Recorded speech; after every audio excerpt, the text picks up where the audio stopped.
We are disappointed that this resolution is one-sided and does not advance prospects for peace to which we aspire, which is why we have abstained on today's vote. The voting has been completed. Please lock the machine. The General Assembly voted 128 to 9 in favor of the resolution. 35 countries, Canada among them, abstained.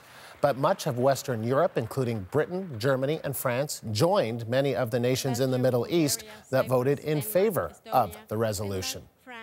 Just before the vote, the U.S. ambassador to the UN once again warned of the consequences of supporting the resolution. Nikki Haley said that countries that turn away from the United States on the Jerusalem question will pay a big price. The United States will remember this day in which it was singled out for attack in the General Assembly for the very act of exercising our right as a sovereign nation. We will remember it when we are called upon to once again make the world's largest contribution to the United Nations. And we will remember it when so many countries come calling on us, as they so often do, to pay even more and to use our influence for their benefit. America will put our embassy in Jerusalem. That is what the American people want us to do, and it is the right thing to do. No vote in the United Nations will make any difference on that. But this vote will make a difference on how Americans look at the UN and on how we look at countries who disrespect us in the UN. And this vote will be remembered. Thank you. Nikki Haley may be trying to close the book on the Jerusalem debate, but that is far easier said than done. The CBC's Ellen Morrow has the story from Washington. So, Ellen, what's been the U.S. reaction to the vote?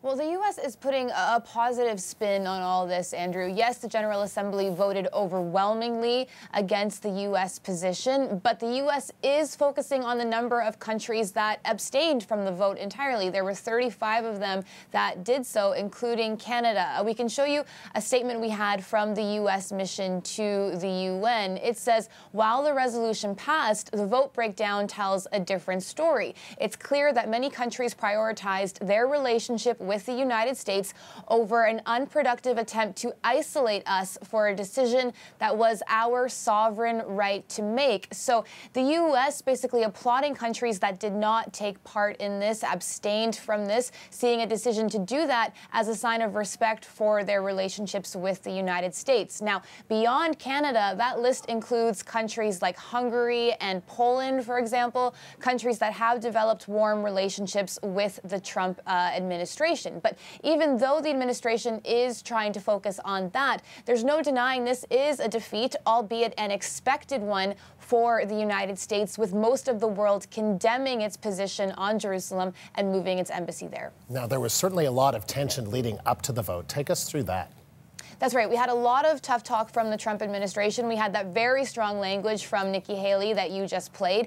She also previously said the U.S. would be taking names of whoever voted for this motion. And of course, yesterday, we heard President Trump speak about this as well, threatening to cut aid to any countries that supported this resolution. Now, it's very unclear that that would actually happen, because that would mean cutting aid to a whole lot of strategic allies who simply don't agree with the U.S. position on Jerusalem. But what this is an example of, Andrew, is the Trump administration, again, making itself an outlier, moving away from some of its traditional allies on the world stage.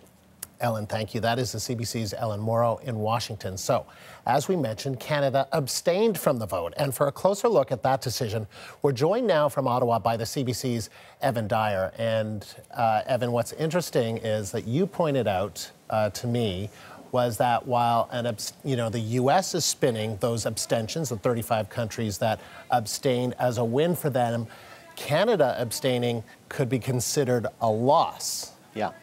That's right, because although Canada has abstained, I think once perhaps in the last year on the Middle East motions, it generally votes against them. And it's taken that position because under the Harper government, Canada decided that Israel was being criticized too often at the UN. It was being singled out, as Stephen Harper used to put it, for criticism in an unfair way, and that there was an automatic voting bloc against it. And so Canada, as a point of principle to reject that frequency of motions against Israel, would not simply abstain, but vote against them. And so we've seen a history now for several years of Canada voting against almost any Middle East motion, including some that simply sort of reiterate what are official positions of Canada.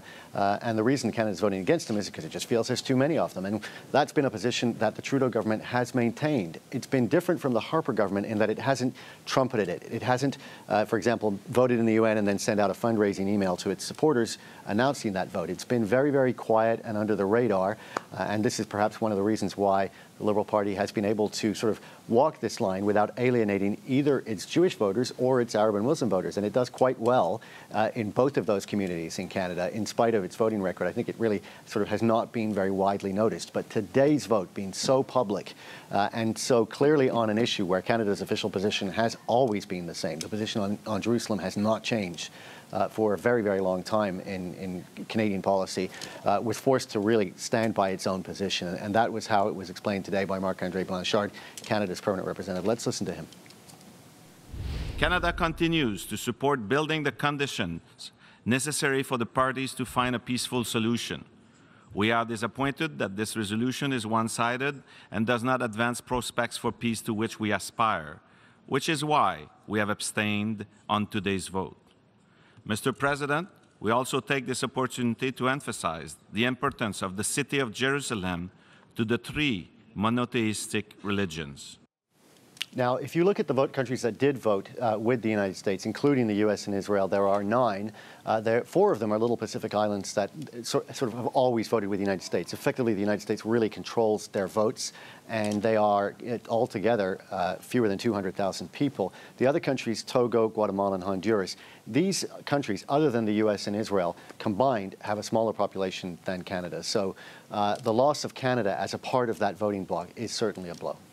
And it is interesting, Evan, because I think what you're basically suggesting is that Canada's position under the Trudeau Liberals is not all that much different than it was under Stephen Harper, which was a very close ally and friend to Israel. It has been extremely similar. I mean, really, it has essentially followed the Harper voting line at the UN to the letter, almost. The only thing that's really changing here on this vote is that this is a very, very public issue where everybody's being called on the carpet and being forced to stand by what are their official positions, because the issue has now become so sensitive because of the Trump administration's move, and Canada, this was just a bridge too far for Canada. Do you think, Evan, my final question to you is that by abstaining, the U.S. is basically saying to those who have abstained, we won't punish you? Well, you know, there's a question about whether these threats are effective. I mean, we see a lot of countries chose to stay away. In addition to those who abstained, for example, Ukraine and Georgia stayed away. Why? Well, they're in a conflict, you know, in one case, an armed conflict with Russia, and they depend heavily on the United States for its diplomatic aid, military aid, and so on.